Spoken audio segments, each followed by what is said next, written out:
Hey everybody, Dustin Young here with Lone Roamer. Today, doing a walk around on the Toyota Tundra, my 2018 1794 edition. I'm going to go through some of the mods that have been done, plans for its future, where it's headed, but this is the Roamer part of Lone Roamer, and you will see why it gets that name. So as we move through the vehicle, I'm going to get into sort of the camper stuff. You can see there's not one right now. There was a GoFast camper on here. I found a different brand that I like a lot more, and I'm going to go ahead and get that one built out and get it on here. So let's get started walking around and checking out this truck. We're outdoors, so there'll be some lighting changes. I apologize in advance for that. But let's start with under the hood, or the front of the vehicle. All right, you can see the grill is the factory grill, but it's not chrome. I had the factory grill redone in Line X, and it is the UV version. I had that done even on the front portion, so the entire grill is blacked out. And I added this tough guard to the grill.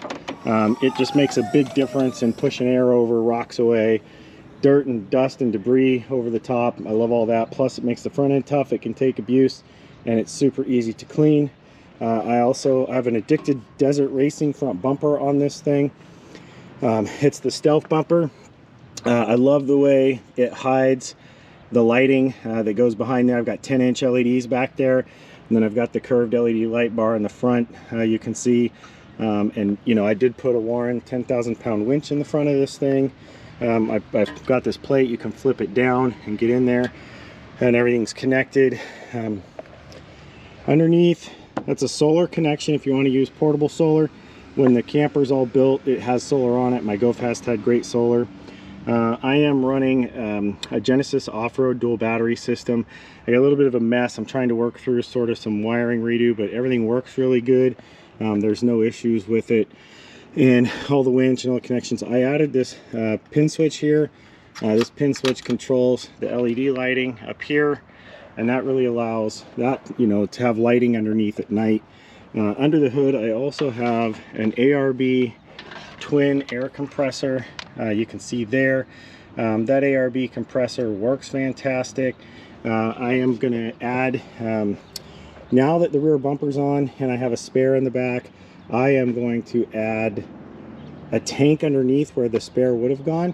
So you won't be running off the compressor here anymore, off the fitting, but rather you're going to be able to use air chucks around the vehicle to do your air ups and air downs and things like that. I don't remember the manufacturer off the top of my head that I did the compressor mount with. I'd have to go look that up, but I used one of the standard manufacturers who has a compressor mount available for it. So there's several out there. It's not hard to do. That's pretty much it for the mods under the hood. I do have Rego Fabrication ditch light mounts. You can sort of see in here. They mount directly to the two hood bolts, and then I've got some lights.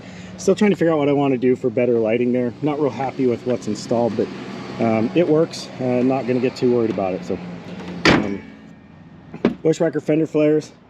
I wanted to have fender flares in the truck, especially with the bigger tires. I am running the Icon rebound wheels. Right now I'm running the Nitto Terra Grappler G2.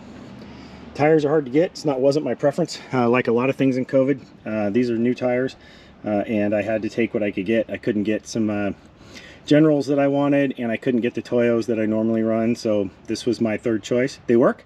Good tire, but definitely not the same as the Toyo that I like so much in off-road. These are good. They just don't quite seem to, they're not as quiet, and we'll see how they last. I do have an Icon, so these are Icon 3.0s in the front, the remote reservoir, and the adjustable suspension system. They work really good. You can see Icon produces everything you need to mount these bad boys up. I did run the billet adjustable upper control arms. Part of the reason I did that is you can get in here, do these pinch bolts, and then you don't have to take this upper bolt out to do your full alignment. It gets rid of that issue, which is awesome. And you can see you just get some great adjustability. I did do a TRD Pro because it already has the curve. All that allows you to everything to just fit. The one thing about the 3.0s is you definitely have to have your alignment right. Everything has to be right or it doesn't fit underneath the vehicle. They definitely make for a really tight fit, but they perform really well. Still running factory step side. Haven't really decided what I'm going to do there. Inside the vehicle, I've got Victory Moly panels for the dual battery system. I have used the monitor, so you can see it monitors. For some reason my auxiliary battery shows it's a little low, and then this thing also tracks the PSI of the air compressor, which I don't currently have on. The way I manage and turn all that on and off is I do have a Switch Pros here in the vehicle. The Switch Pros, I'm only using 6 so far since I pulled the camper stuff. I'm going to go with a SuperPacific camper. That will actually have a Switch Pros built in.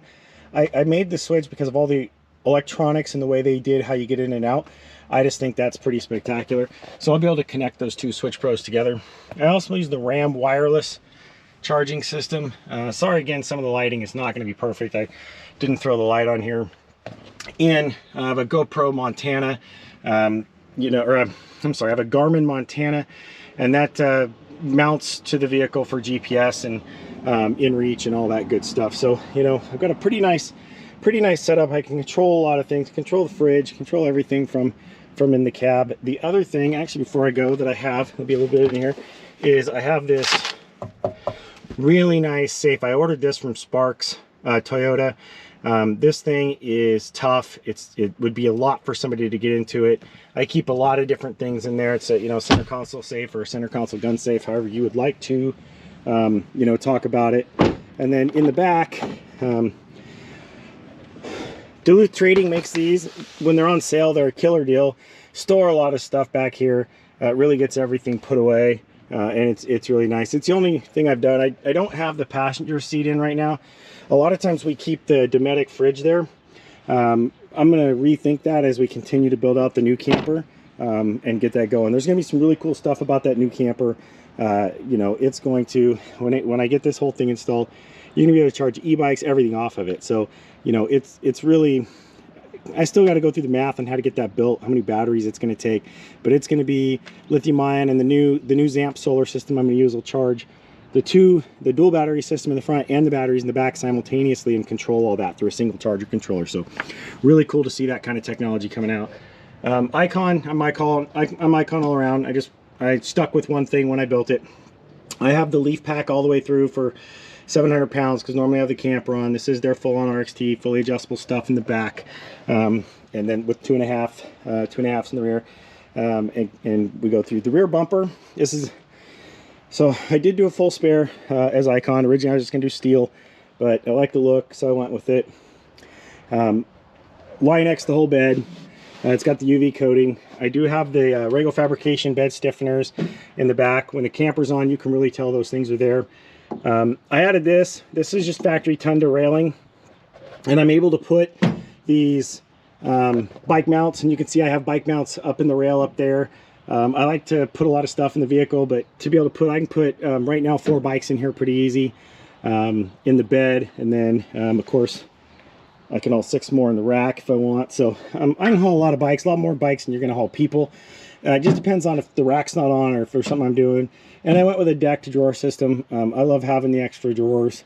And then I put one of the locks on the tailgate so it locks and unlocks with the remote, so I don't have to worry about people getting into this system. Now for the rear bumper. The rear bumper I have very, very mixed feelings about. I'm going to do a full review on this. It's an Expedition 1 dual swing out rear bumper. There's some people coming up now that I could have probably gotten some custom stuff done, even local. There's a guy in Colfax in California. Kind of wish I'd have gone that route, but what I can tell you here is Expedition 1, the fit and finish is just not spectacular. Like these, I haven't taken the time to fix the things they didn't do right. These holes are oversized and still not set right, so none of this works. You can't lock the bumper open. Their answer to that was, well, you could just return it to us if you want. That's, of course, if you haven't taken it out of the packaging. How would you know you have these problems if you haven't taken it out of the packaging? And their other response was, we'll give you a $100 gift card and do the rest of the shit yourself. Figure out how to fit your own bumper and spray paint a powder-coated bumper, and then everything will be all right. So it's just not been a very good experience. They took 3 weeks to come to that answer. and only once I was like, hey, your service is absolutely the worst I've ever seen. So really unfortunate. It's really a nice bumper. This structure works exceptionally well. The pivots, all that stuff are pretty awesome. So I have real mixed feelings because it's not a bad bumper. It's actually very well made. Customer service just sucks. Somebody should fix that problem that they have. I do have Rego for, you know, your mounting up your antennas. So I'll have, you know, CB antenna, ham radio antenna, all that good stuff back here. The thing I love the most, and Ollie, Alterac, your customer service is beyond spectacular. You're nothing like that bumper company. Dude, I've been through a couple iterations of this. I'm going to do a full review on this rack. It is killer. But I've got it set up in a 4 right now, but I can have it set up in 3. I added a Park Tools adapter so I could have a bike work stand. The table system, I've got the hammock rack. I mean, this thing is not just a bike rack. It is literally a camping structure and system. It's spectacular. I am still trying to figure out the right way to run wiring, because one of the things I did, because you know, your brake lights are blocked by tires and bikes, and OPT7, they're 99 bucks. I got this one on Amazon. It's aluminum encased, and I mounted it in here, and it gives me this great left turn signal lights, brake lights, reverse lights, everything further out, just for good safety, so somebody doesn't just smack the rear end of me, and you know, they might not have been able to see the brake lights for all I know. So, you know, I want to make sure and protect other people too. This build's pretty beastie, and I wouldn't want to be hitting it. Trying to figure out the right way to put these wires away internal. Ollie, if you see this, you know, you did this, maybe we punch a hole in here. I'm probably going to call and talk to you about it. How do I get it through here and get this wiring put away? Get that fit and finish up, even something that maybe is a good long-term solution as part of the, you know, as part of the rack and what everybody gets. Again, dual swing out. This side, I've got the spare on. This side, they're not on here right now. I've got a shovel, a pretty nice shovel that goes on here, actually a DeMoss. But then I've got the, you know, the ability to put water bottles. That's the other thing. One of these, I got pictures of it. They ran a tap in backwards. And again, didn't care. Didn't even offer to send me a new one. No response to that whatsoever. So I finally just retapped it. I'm always worried that's not going to hold because it's in aluminum and we're going to eventually have a tap problem. I'm hoping that never happens, but it's just a risk. Then the high lift jack, you know, that all works good. Their latches are spectacular. Fit and finish is good, all that. But you know, it's just not the best it could be. Another thing in this right here, so this, you would think the brake lights would be in it, but what I did is I bought the Curtis adapter that goes behind, and so now there's a 5-pin back there, and that allows this all to get wired underneath and plugged in the back, leaving that open for other things. I still haven't added any lights. I'm not sure where I want to go there. There's a couple things like that. And then, you know, I've got the Rego Fabrications. I like their stuff. Plus I'm a vet, they're a vet, so all good. The Rego Fabrications mount for fire extinguisher. You know, a fire extinguisher is something you got to have, and everything you got to get put in. So again, this is the truck. I think it's a good looking truck. A lot of time and thought has gone into this. I'm really looking forward to getting the camper and a few other things done. You know, I appreciate you watching the video. Tell me what you do different. Tell me what you like about the truck, what you don't like about the truck. You know, I'm always looking for ideas, and look forward to seeing you guys out on the trail. Like this video, comment, and please share. Have an awesome day.